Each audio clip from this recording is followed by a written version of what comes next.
Welcome everyone to the Common Good Project, and this is our seventh session for the What is the Common Good conversation series, and we're very happy to welcome Tara Isabella Burton with us today.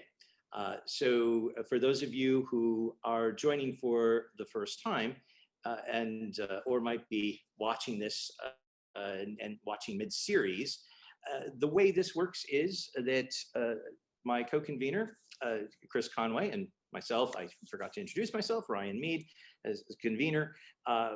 Chris will introduce our guest scholar today, and then we will have a conversation with a series of questions with Tara, and then we will leave about 10 minutes at the end for questions from those who are listening in.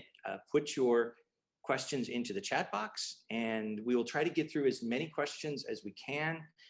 Please don't hesitate to put as many questions as you want in. If we can't get through all of them, we will save them because it helps with programming for the project. We're excited to have our guest today during first week of Trinity term, and I will turn it over to Chris to introduce Dr. Burton. Thing. Today our guest scholar is Tara Isabella Burton, who is an author, journalist, and theologian. Dr. Burton is the author of 2 widely acclaimed books, as well as numerous articles and essays offering observations on culture and society. Her debut novel, 2018's Social Creature, was named Book of the Year by the New York Times and The Guardian. Her second book, the nonfiction work Strange Rites, New Religions for a Godless World, was released during summer of 2020. Strange Rites provides acute observations on patterns of ritual adherence in the wake of retreating influence of traditional institutions. She is contracted for 2 more books in 2022 and 2023, alternating between fiction and nonfiction. Dr. Burton has written extensively on religion and culture in a wide range of publications, including the New York Times, the Washington Post, the Wall Street Journal, The Economist, The Atlantic, and Salon, as well as the New Statesman and The Telegraph, among many others. She is a columnist at Religion News Service, a contributing editor at American Purpose, and the former religion staff writer at Vox. Her essays also appear in many online journals, including her most recent article on good parties, published last week in Breaking Ground. Dr. Burton is no stranger to Oxford. In fact, aspects of her life after coming up to Oxford form the foundation of her book, Strange Rites. She read theology at Oriel College, where she received a BA. She received her MST in theology and literature from Trinity College and completed her Doctor of Philosophy in theology also at Trinity, where she was a Clarendon Scholar. So welcome back to Oxford, Dr. Burton. Thank you so much. I'm so delighted to be back, albeit virtually, but it's still really a delight.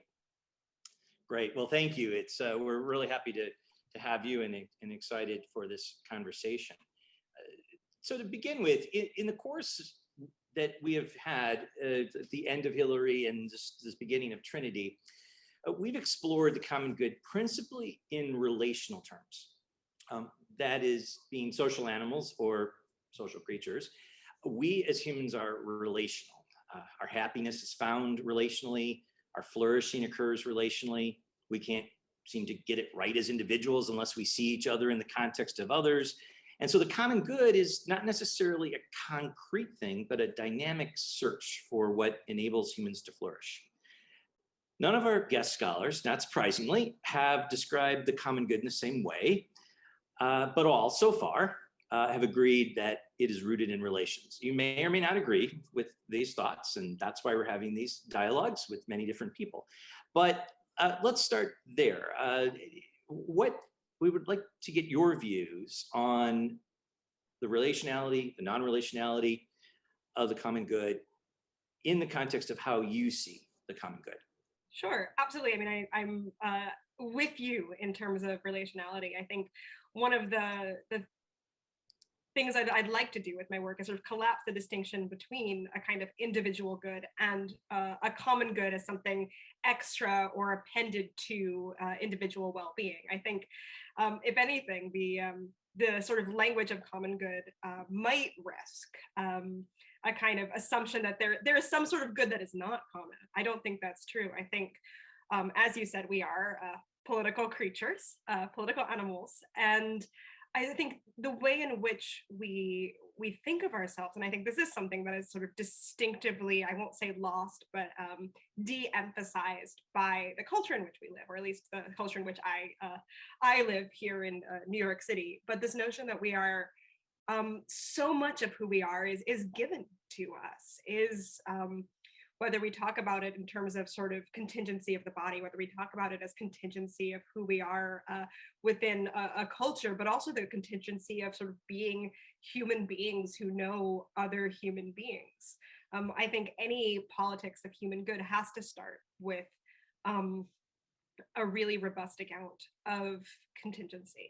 And I think too that there's I don't know, a danger in thinking of the common good as something sort of out there that is not related to the individual, or not so much individual human flourishing as distinct from a kind of corporate political life, but that what it means to be a human being, even at that kind of most atomized level, is to have a life in common. I think that's a very interesting point that you just said, is that there is no good that's not common. And in fact, just yesterday, I was listening to a lecture where the author has written a book, which I think is very interestingly titled, it includes the term common goods, plural. So it's, there's lots to unpack there, but I think that's a very interesting point that we'll probably come back around to about whether there is any good that isn't common. So with those opening remarks in mind, and in fact, dare I say it, I was just thinking about the person that I mentioned who has written a book with the common good is common goods, plural. That's Patrick Reardon, who is at Campion Hall, and he has a interesting way of describing the common good, which is, I think, certainly in keeping with many other people. But I like the way he describes it, in that it is not a content already known in detail, but that which is to be discovered in the exploration of what is the human good. And that point of discovered in the exploration of what is the human good resonates with me with your writing. That's a bit of your project, perhaps, the exploration of the human good. Sure. I mean, I think I have two sort of separate thoughts on that point. And the first is, I think, the exploration of the common good and the dialogue of searching for it is itself a practice, and a sort of practice in the McIntyrean sense, and that by asking these questions, and perhaps I'm a bit idealistic about this, but I think the sort of the virtues fostered by this kind of dialogue are themselves helpful to coming to to prepare us to find a solution that isn't, or sort of some semblance of a solution that isn't simply about sort of the propositional content of what we discuss. That said, I think, and I have to acknowledge that my understanding of the common good is absolutely downstream from a whole host of kind of metaphysical assumptions. And, if any one of those were to fall, I'm not sure my account would stand up. I think, my understanding of the common good is fully predicated on the notion that we are, obviously it's sort of wedded to my faith, to my Christian faith, but wedded to the notion that there is a kind of purpose for us as human beings that is, at least in part knowable, perhaps that we can sense, if not know fully, that is predicated on the way in which we are vulnerable to and with other people. So I do acknowledge that the idea that there is not a fundamental conflict between an individual good and a common good, that what is good for a person is to live this kind of good life, that that is a sort of article or faith, or is downstream of a first principle for me. And so I don't know how, I do think all accounts of what the common good is do also have to take into account the fact that we are coming to that conversation with or without a kind of metaphysical grounding to make that statement. I know I certainly do.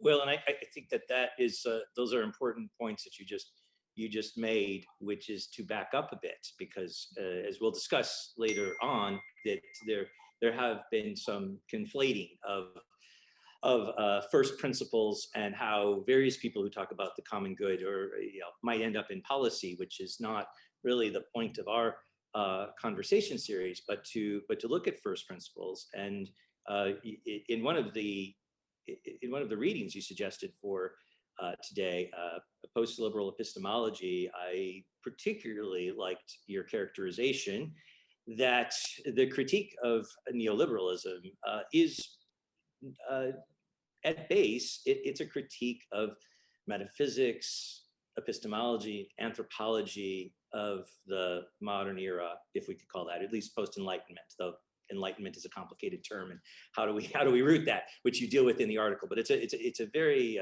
good article looking at some first principles, and that certainly for me at least, I definitely the metaphysics aspect of it plays in, where there might be a downplaying of ends and purpose for a variety of reasons. And so one question along those lines, and you can correct me again if I'm wrong on this, but an aspect of your writing, which I find from Social Creature to Strange Rights, as well as the various essays that you have, including the one last week, I think, on good parties, which is really excellent, is a little bit more beyond just the exploration that I described, but perhaps also a search for meaning as well. So you talked about purpose, but that purpose also has to have meaning. So as some might say, the world is constituted of meaning.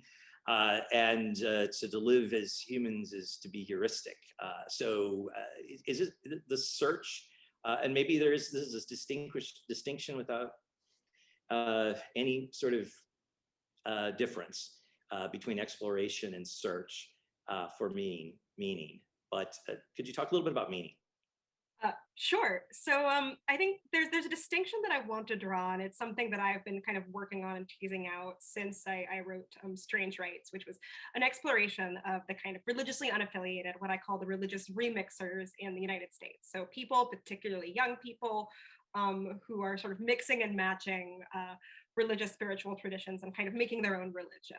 And I think it is certainly the case that we can say, I think that people do kind of need meaning, sure, and that ways in which they might sort of experience fulfillment is in part through having access to a sense of meaning in life. That said, I think I'm incredibly critical in Strange Rights of the precise way in which meaning kind of becomes a product, which is to say, and this is also true of something like community or other elements of what we might call a religious life, community or ritual.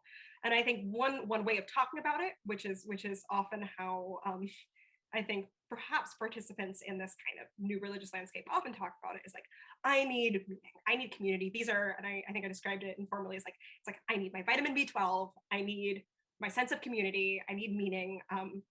These, and to sort of have these as things that can be acquired, and that things that can be kind of plugged into an individualistic conception of like, what are the elements of my good life? And I think that is a common framework. I think particularly in a sort of capitalistic paradigm, it is the default framework, is how can I sort of live my best life, is like the most informal way of putting it, but kind of optimize my experience of living. And I think that if we talk about meaning like that and say, yes, as long as you're getting your meaning, like get your 5 a day, that's great.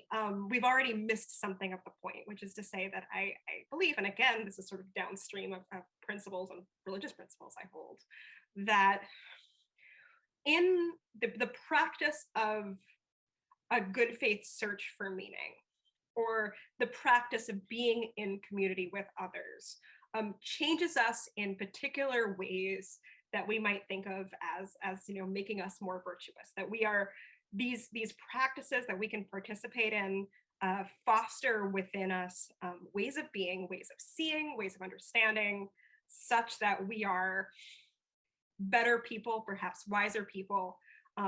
This may indeed, and I sort of idealistically think or hope that it will lead to a certain kind of happiness, or the fulfillment of a kind of certain end that we have as human beings. But it's not simply that we have a sense of meaning and therefore we can kind of go on our merry way having checked that off the to-do list, but rather that these are things that change us and sort of will and make us better. And I think it's a perhaps a subtle distinction, or perhaps too subtle a distinction, but it's sort of where I see both the good in kind of secular notions of, there's certain spheres that are often talked of, perhaps too much, as secular religions, or ways in which people can kind of have elements of the religious life. And the ways in which I'm suspicious of them are ways in which they commodify certain either emotions or experiences, but ways in which I think they might kind of be productive or fruitful are ways in which I think they foster good ways of being. This might be the right moment to pause and back up a little bit to a more fundamental question of the common good. How would you describe the good? Oh gosh, simple question. um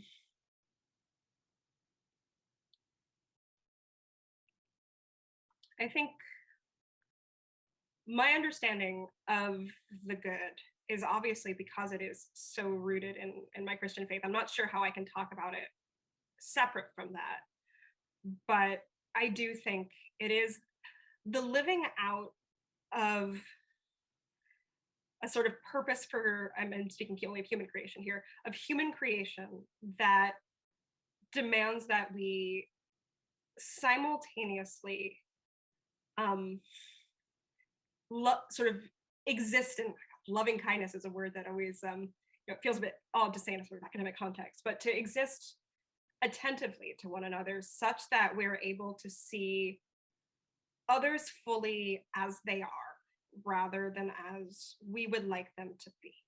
And I think that in a sort of truth goodness romanticism, that I might have a sense in which how can we live with one another such that we kind of see one another in a particular kind of fullness. And I think that this sort of the impediments to that, or the barriers to that, are often sort of ways in which we get in our own way. A sort of, I would talk of the sin of pride, but we create narratives of people. We see people as characters in the narratives that we make for ourselves rather than for who they are.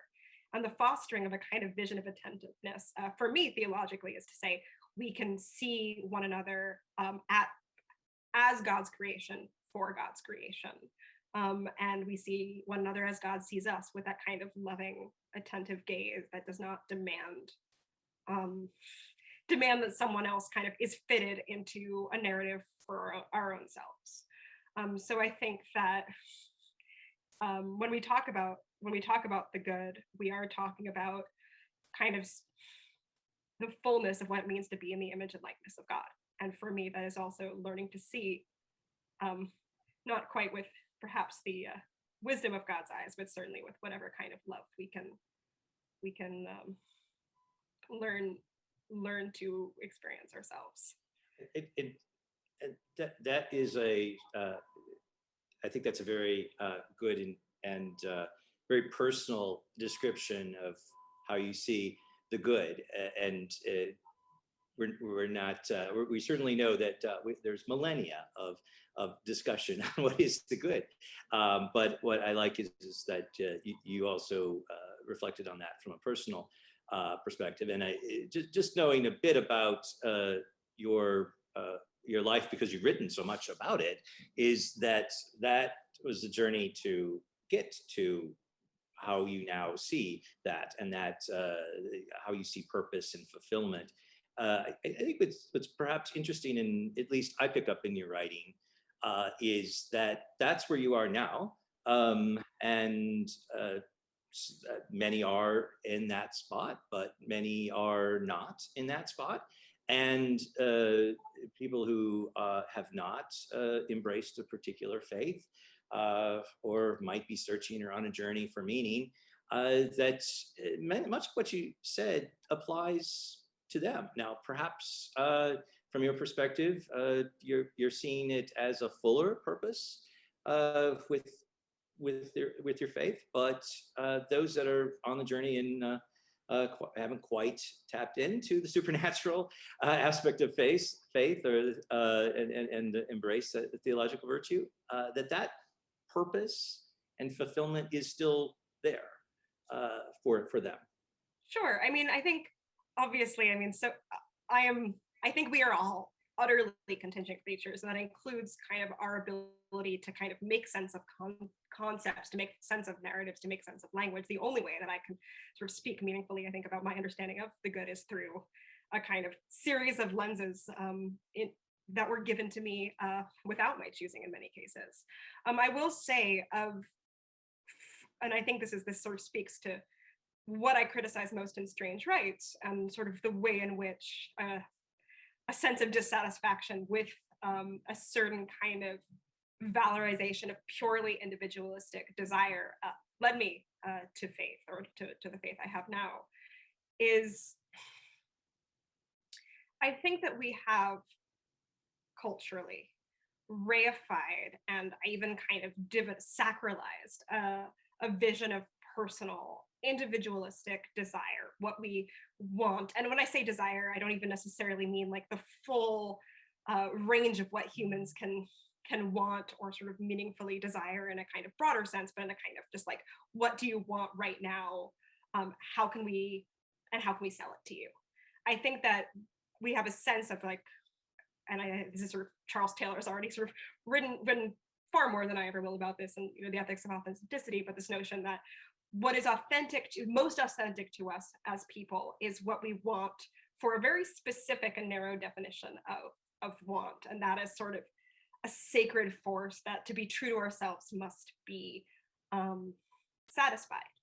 And it's certainly a way in which I felt, and I think it was certainly my instinct culturally as well as personally for a long time. And I think that something that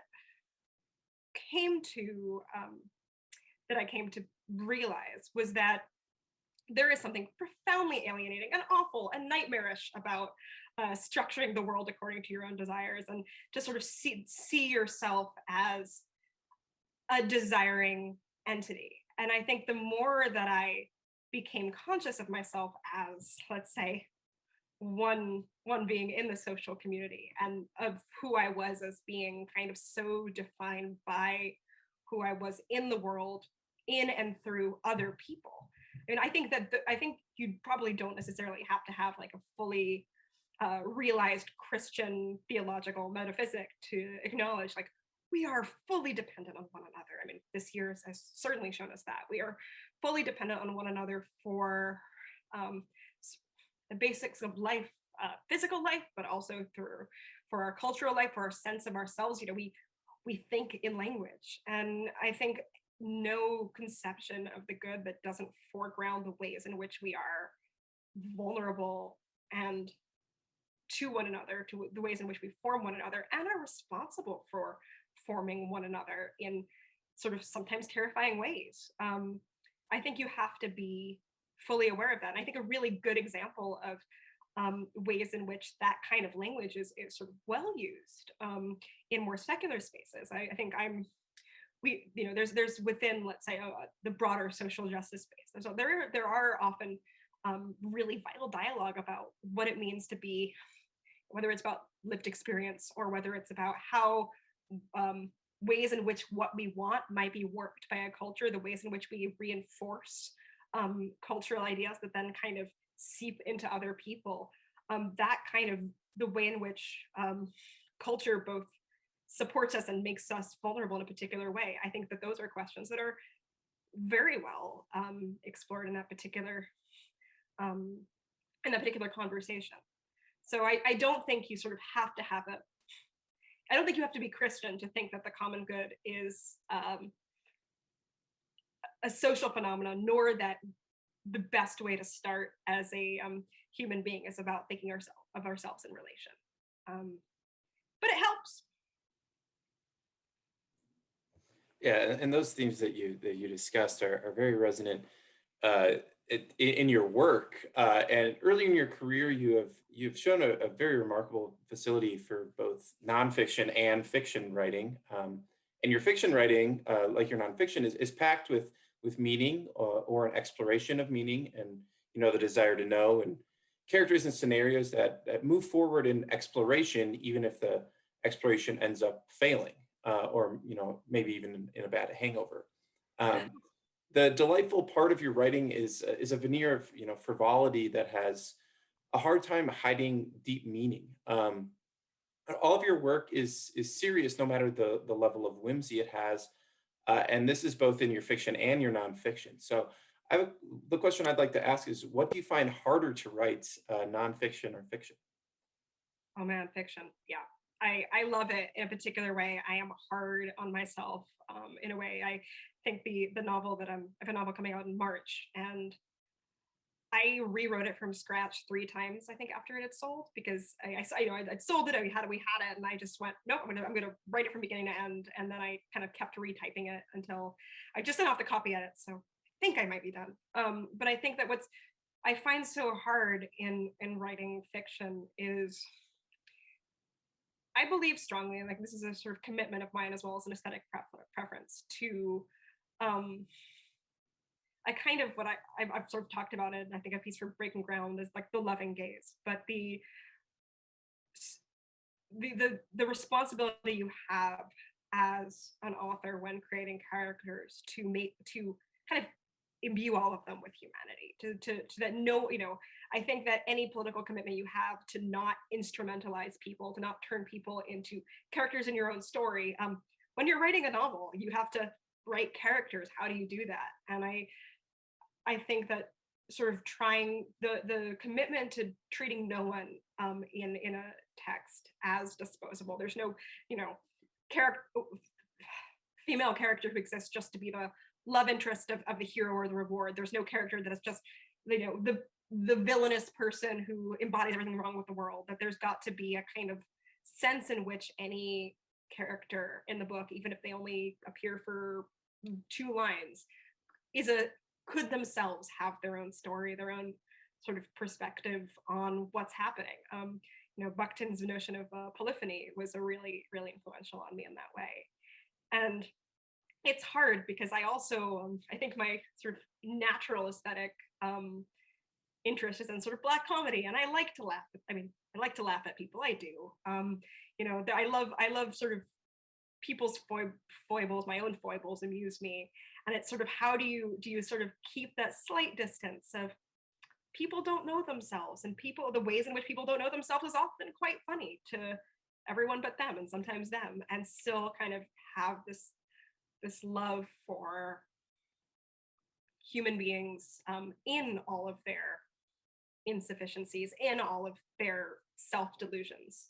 But I think, yeah, it always, every time I write a novel, there's a sense in which I'm like, I would like to write a narrative about characters. But I also strongly believe that I should not be reducing everything to one narrative of one character. And so it's a constant inner political and aesthetic struggle. Hope it worked out. We'll see.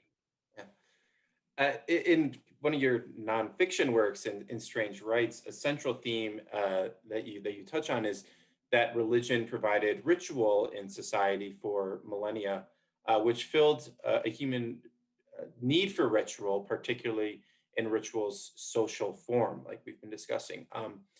As religion has retreated from the lives of many younger people, ritual, particularly in its social form, needs to be filled by something. And this applies not only to the passive retreat of religion from society, but also the active rejection of institutions that may have filled our lives, with ritual and pattern, including, the 9-to-5 job, conforming suburban lives, things like that. Assuming that I've gotten an important aspect of your book correct, has the past year of COVID lockdowns added any thoughts to your observations that you made in Strange Rights? And you finished the book before a very massive global disruption in rituals and patterns. So I wonder if that changed any of your thinking. It did actually. I think when COVID started, and I think my inclination was that I was much more positive about digital self-creation, about the possibilities of the digital space as a realm for us to kind of extend ourselves, or to explore what it means to be a self and to be a contingent self outside of physical embodiment. And I think, I still in theory find that very interesting. What does it mean to be contingent in the sense of being socially contingent through language and all these ways, when you can kind of project yourself however many thousands miles away, as indeed I'm doing now. At the same time, I think actually being inside and not seeing the people that I love, or many of the people that I love very often, there is, I think I'm much more, my sort of inner cyberpunk has perhaps been sort of on a lead a little bit. I think that the way in which, let me think about this for a moment, how I want to put this. The ways in which we do not have control over so much in a kind of social, physically present, contingent ritual. Really, that element of control, I think, is what perhaps is at the heart of the distinction between, let's say, the Amazon witch box you buy, or to give a kind of strange righty example, like a kind of ritual that you can do on your own terms, with supplies that you can have delivered to you, that you can invent yourself. Like, there is a lot of control there, and in many ways that can be a good thing. Certainly, being for people who perhaps for whatever reason are experience sort of themselves as marginalized from traditional religion, this might indeed be liberating. But at the same time, I think that I'm inclined to think that awareness of rituals we don't have control over, in part because they are geographically and socially situated, that there's something there that can't be replicated. And I wonder, my instinct is that this might be a sort of shared cultural awareness post-COVID, where perhaps our 2017 to 2019 era faith in the power of a certain kind of make our own ritual wellness culture, self-creation, this sort of cultural trend might indeed be in remission. But I could be completely wrong, and it could be that we go back to quote unquote normal harder than ever, because we're just so excited to be out of the house. So my careful prediction is that we will be moving away from that.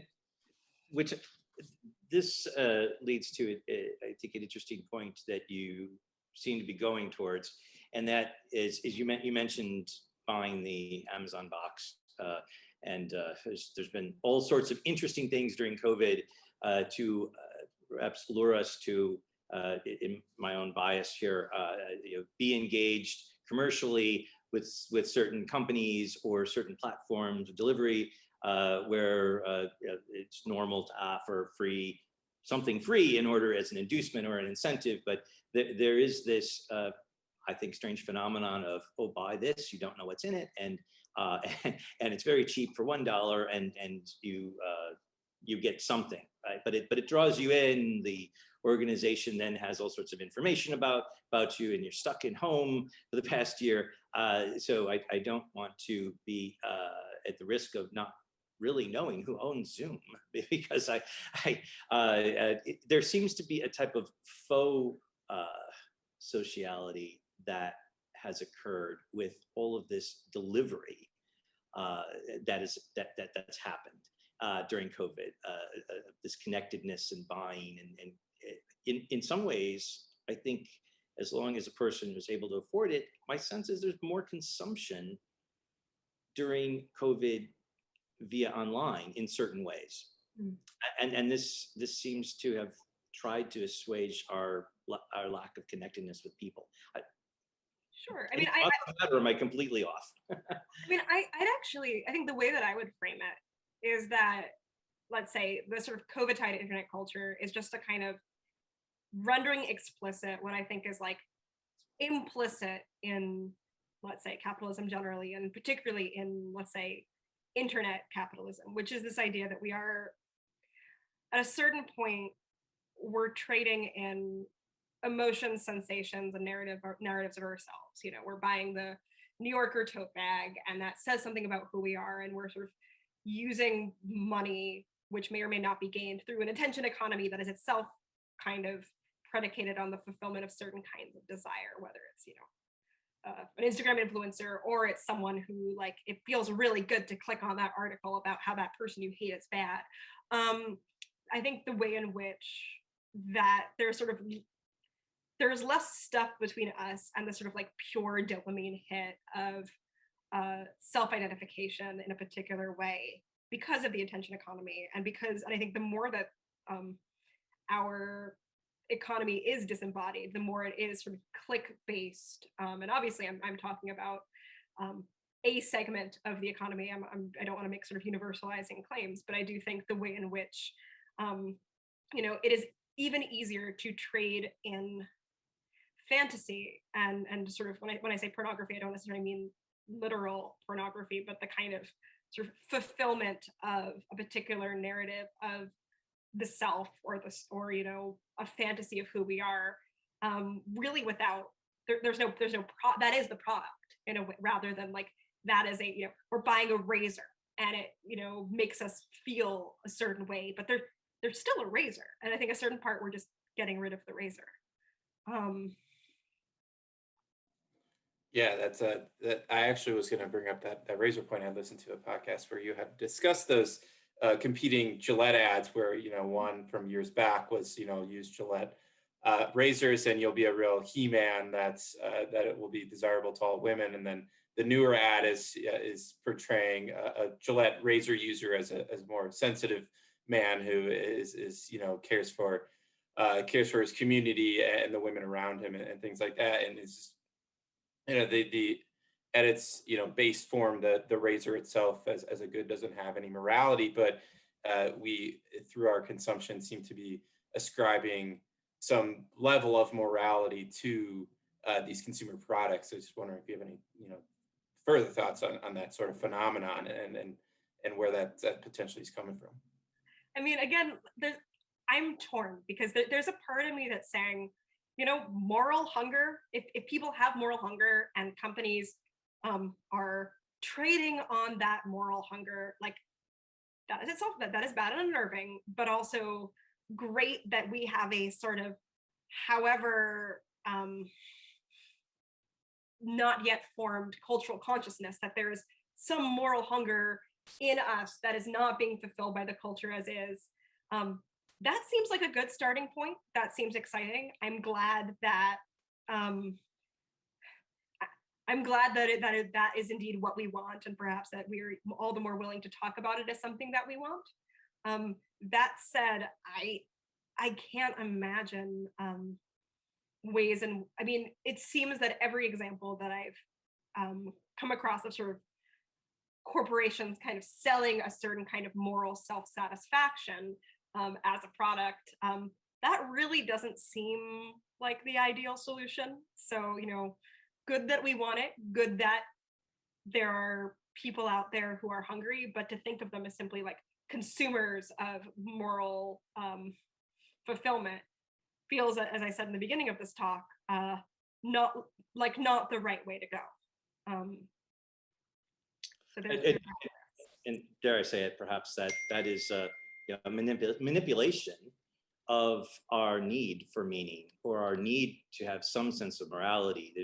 There's certainly in one of your articles, you bring up the notion of neutrality, and the term neutrality, which has come up frequently in our conversation series, that it increasingly seems to be hollow, or at least being exposed as hollow, and that is something which people I think, perhaps are starting to wake up to or seeing that. But at the same time, we see this consumption economy recognizing that. After many years of the consumption economy trying to perhaps focus us in on neutrality, now it's switching gears when it sees that, no, people are searching for meaning. So we're going to jump on this. Sure. So 2 points. The first is before we sort of move away from this entirely, when you said the idea of sort of the corporation manipulating desire, I think it got on something very important. Earlier, at the very beginning of this conversation, we talked about common good and individual good, and I think that there's my sort of suspicion that these are not sort of distinct, different phenomena. I think that there's something true about desire, and I think I've been very critical of a sort of individualistic notion of authentic desire and the ways in which it's sort of our capitalist demon sort of infusing the machine. That said, I wonder whether an account of it as a perversion of right desire might be the sort of best way to go forward, to think not that we have our good desires for God and one another and love and families and chosen families and friends, and then we have these bad desires which are different in sort of completely different in kind. I think the notion of the perversion of good desire, we want to be loved, and suddenly this desire to be loved and chosen manifests itself as a desire to possess someone with high social capital as a sexual object, so we can feel good that we're the sort of person who can acquire the status symbol. There's a way of thinking about this as this person is sort of lustful and bad, or this way of thinking about it as this person has a desire to love and be loved, and like it's getting warped by the world. And I think that is the interpretation that I think kind of maintains an inherent good to, or allows for an account of human nature that gives us a kind of access to our good desires and a desire to be fulfilled in the right way. So that's sort of point one. Point two, I think, about the kind of ways in which I'm suspicious of desire is that, let me think about how to phrase this. I think that there are things that we would, regardless of, and in my piece, I've talked about sort of post-liberal epistemology. What do we preserve? What do we keep? And what are we wary of in the language of neutrality? And I think that no matter how well we, or how necessary it is to preserve the kind of sense of human givenness, that includes a kind of situatedness to knowledge, which I think is a sort of vital element of the post-liberal, not meant in a particular political way, turn. I think what we need to preserve is not a sense of neutrality, but a sense of there being something kind of shared by human beings. And it's difficult because once you want to call this human nature, or there's the language of rationality, like each way in which you want to instantiate and explain that comes with its own set of problems.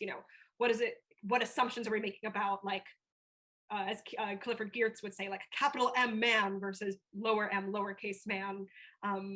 We're sort of making assumptions about the neutral default, and I certainly don't want to do this. And yet, how do you talk about there is something that does sort of make us human, and that we can share and speak meaningfully about, that also kind of preserves in each of us a kind of irreducibility, that we are not simply like, instantiations of this one generic in a way that elides the specificity, the particularity of who we are. And I think that those two poles, the desire to sort of talk of something that is unifying, that gives us a kind of both a shared dignity and a shared point of reference, and the desire to kind of say we are situated, in the fact that we are so situated because we are social beings, makes certain things kind of untranslatable, because we are not interchangeable. We are not we can't sort of be easily swapped out for one another in a certain way. And I think any really good future post-liberal conception of what it means to be human needs to fully contend with both of those things rather than sort of leaning towards one pole or the other. Yeah, and picking up on that point of irreducibility, it's been our experience in conducting this course that people have had very different reactions to just the term the common good based on where they live. The interest in the common good seems highest in Europe, and particularly in the UK and Ireland right now. But in the United States, a significant number of people kind of bristle at the term the common good. The term seems to bring to mind some level of domination by the state or a segment of broader society that stamps out these individual differences that we have and enforces some level of conformity.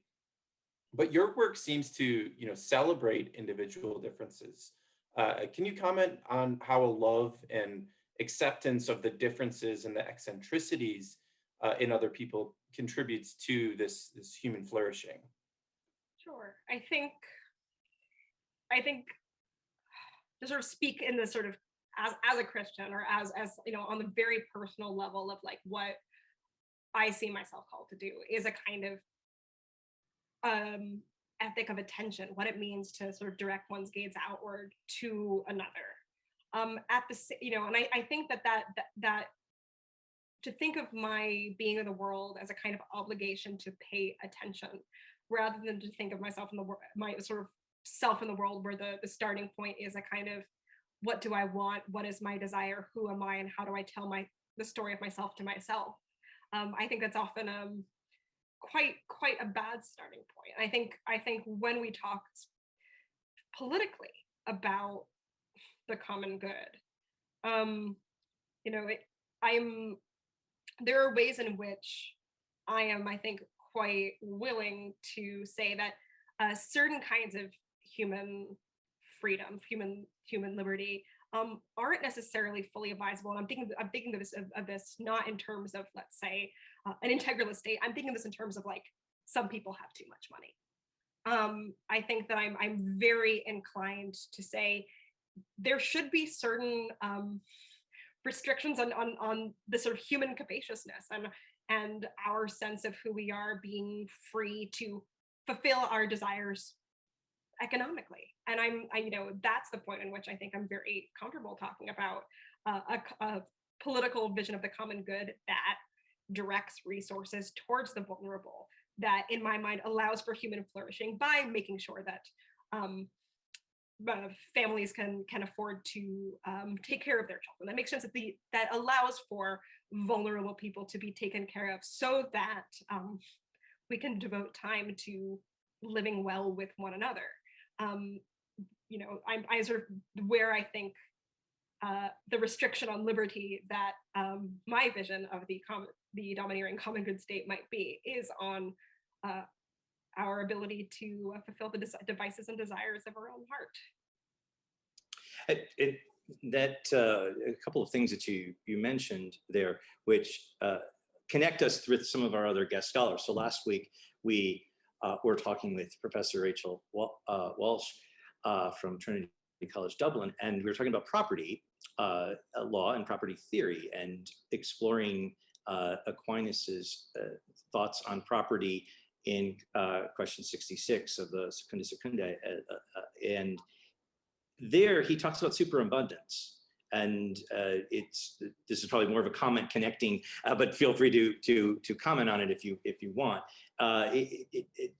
Thomas describes his view of property by starting to explore the question of theft and robbery, and backs into what is property, and has a conception that, at least in my view, is both common and individual, and allows for the common good to property be used for the common good, and it's instituted for individual private use for the common good. But he also has this very interesting discussion about superabundance, which doesn't necessarily mean that the state comes and confiscates it, that it would be better and more virtuous to identify the superabundance that a person might have, and then to provide it to others in friendship. But that in some instances, the state has the ability to do that, since property is first by natural law common, and only by positive law does it carve up into private property. So anyway, that's just a bit of a connection with your comments on superabundance. Chris, maybe one more question before we go into some questions from the students, and we might stay on if that's okay, Tara, a couple minutes extra since we started. Yeah, okay, thanks. Sorry, I was on mute. So one question I have is your comments on how the common good is dependent on our social nature and the relationships we forge are very well put. And the sociality of us generally is somewhat in conflicts. That notion's in conflict with, the Western neoliberal commitment to personal choice, personal autonomy, which we've discussed. It's the idea that if we just pull ourselves up by our bootstraps, we can be and do whatever we set out to do. But in reality, our personal choices and our autonomy are not limitless. The range of what we can actually choose is inhibited by material factors, like you said, such as our wealth, and also social factors. What we perceive as accepted and valued amongst our small societies of friends and family, and what is acceptable within the broader society as a whole. So what are the implications when the notion that, the world is your oyster is internalized and perpetuated within a society, but it's not, actually the case? I mean, one of the sort of very bizarre, ironic tensions I think of when I think of this, I'll call it individualistic desire, as to sort of distinguish it from like our natural hunger for God or what have you. But this kind of individualistic desire simultaneously is treated as this like very true fact about us. We have this, almost like a conception of a soul. And I think I would actually make the case that it is in many ways sort of given a metaphysical status of its own, particularly in sort of late modern culture. Simultaneously, there's ways in which this is sort of, again, treated as this animating demon. And yet, what we want is given to us in many ways, which is to say the narratives that surround us, into which and through which we can understand our desires, are not things that we make or choose. The narrative arc of the hero who is a woodcutter, starts out as a woodcutter in the woods and marries the princess, to give like a very reductive example. That is a story into which we are born, and any sort of desire that we might have to think of ourselves as that kind of hero, to acquire the kind of things up to and including the princess that make us feel like this sort of character, we don't choose that.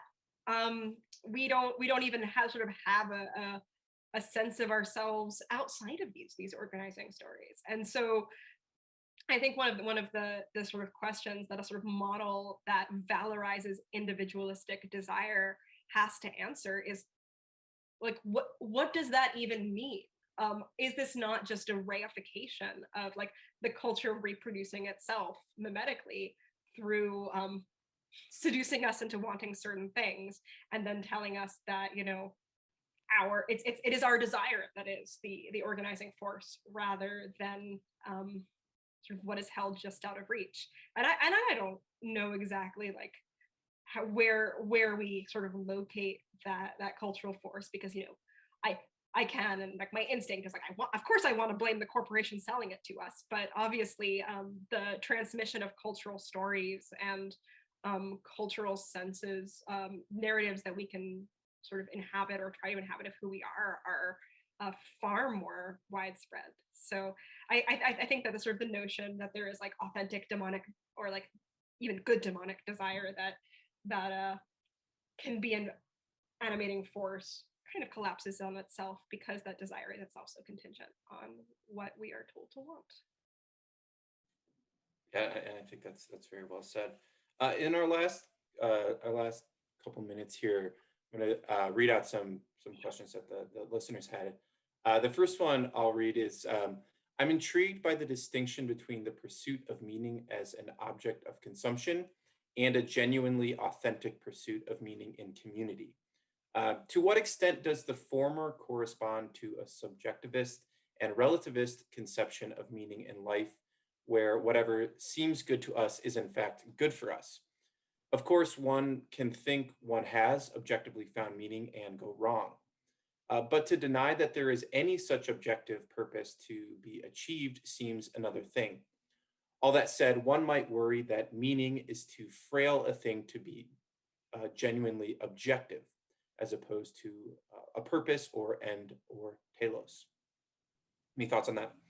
Sure, yes. I mean, I think going back to the model of perverted desire that we talked about earlier, I think the kind of commodification of meaning can be seen as sort of rendering pornographic in the sense I used earlier of a real desire. And I think that I think that you do need to be a moral realist in a certain way to be able to kind of access the goods that come from moral inquiry or the inquiry for meaning. Perhaps I'm no true Scotsmaning, but certainly this is where I'm coming at it. I think the notion that there is a truth, that we may be wrong, that we must learn, that we sort of have a calling to work it out. And I think that a sort of humility that comes also from the sense of ourselves as contingent, that we are not going to get this right alone. We are not going to, be able to figure this out alone, like in front of our laptop screens. And I think that humility itself fosters a virtue, which is sort of the ability to engage meaningfully in these kinds of dialogues. I think the sort of the promise of fulfilled meaning, which is the sort of promise made by commodified meaning, is tends to be more self-satisfied. It tends to be, as the questioner said, relativistic. Some sort of meaning, it's all the same. How does it make me feel? And it tends to take as its sort of, it stands or falls on how it emotionally makes you feel. And I think that not only is there a danger to that, I think it, at its very, not only is it insufficient on its own, I think at its worst, it kind of disincentivizes the kind of discomfort and that leads to moral change in a more, in the schema, I've introduced a virtue as a practice, or meaning seeking as a practice. It should make you uncomfortable. You should always be uncomfortable when you're thinking about I think we have time for one more question here. So the question asks, what do you believe are the most significant obstacles to a more solidaristic, common good cultural ethos? Is it capitalism or marketing that elevates our private desires above those of others? Or our radical demographic pluralism, which makes it harder to agree on what the common good is for one given polity? Or brutalist architecture? The former, or the first one rather. No, I mean, what I think capitalism, both as an economic system, which is to say the sort of radical inequality we see in terms of material conditions, but also the way, and I don't think you can really separate the two, in which this, how many times am I going to call capitalism a demon in this talk? The sort of the notion of individualistic desire as having a kind of moral and ontological status that sort of demands fulfillment if we are to be ourselves. I think, do I know how we abolish capitalism? I do not. But I can't imagine real solidaristic common good thinking, politics, with not being at best deeply corrupted by an existing cultural system that in every regard seeks to undo what progress we might make. And I think that we have just a couple of closing questions for you that probably are a little bit more personal but hopefully not intrusive. But you noted just a moment ago, and you asked yourself rhetorically, how many times will you call capitalism demonic in the talk? This is just a preview a bit that later in our series, we will be exploring in the context of the common good, whether even these terms capitalism, socialism, they make any sense anymore, and that these are outdated terms. So it's this is just a preview of that, and whether what is being more described is our economies and relationships that may go awry for various reasons and thwart the common good. But this is a couple of days ago, we had a conversation, very good conversation about the paradigms and the language that we use in politics as we search for the common good as perhaps being outdated. So feel free to continue with the demonic characterization of it. So, we might agree with you later with respect to the terms. So just to wrap up, a couple of just personal questions to get for our listeners, and particularly the students, to get to know you a little bit more, since it was not long ago you were a student at Oxford. Is first, one thing we'd like to ask for any writer of books is, how do you read books? Do you read them hard or paper copy, or do you read them electronically? So this is the my most off-brand answer. I love ebooks. I love my Kindle. I prefer reading on a Kindle to hard copies of things. One, because I lose everything, so it's really nice for me to have sort of all my books in one place and be able to like double check annotations or double check highlights. But also because there is something, like, for me, incredibly magical. I have about 1,000 books in my Kindle, and the idea that wherever I am, I have 1,000 books in my hands fills me with this like childlike glee. Also, it is easier to hold a cup of tea with a Kindle in the other hand than with a print book. So that might be my most controversial opinion that I have. Well, that's okay. What we find is that authors usually have strong opinions one way or the other, occasionally in the middle. So last one, and this relates back to your visit to Oxford, albeit virtually. So, and we're certainly happy that your first academic appearance back in Oxford is through our series. But if we weren't virtual and we were in Oxford and doing this among the dreaming spires, but what's one thing that you would do? I mean, after this, I would 100% go to the pub. I would hope that was one. I guess the Lamb and Flags apparently closed. I'm upset. So the Royal Oak, which was my local, and it is sort of a source of great sadness that when I get off the Zoom, everyone who's participating in this will not be going to the pub, so we can talk some more. And the as I wrote, back to the breaking ground piece, the practice of virtue and the solidarity that is having a bit of fun together. So yeah, I will be waiting to have my pint of Old Rosie. Well, we hope that. Oh, sorry, I interrupted you. Oh no, just when I can get back there, whenever it is. Yes. Well, we hope that perhaps next year you might visit us, and we will go to the pub together, or at least I'll let you go to the pub with the students. Oh, you can come. You can come. You're invited. Everyone's invited. Okay. All right. Good. All right. Well, thank you so much, Tara. We really enjoyed having you today. This is a great conversation, and also what I think is a really great segue in the conversation series to looking at the common good from a more cultural and societal perspective, as we'll be going for the rest of Trinity term, deep in specialization and out in cultural and societal observations and back and forth. So thanks again. Really appreciate it. Thank you.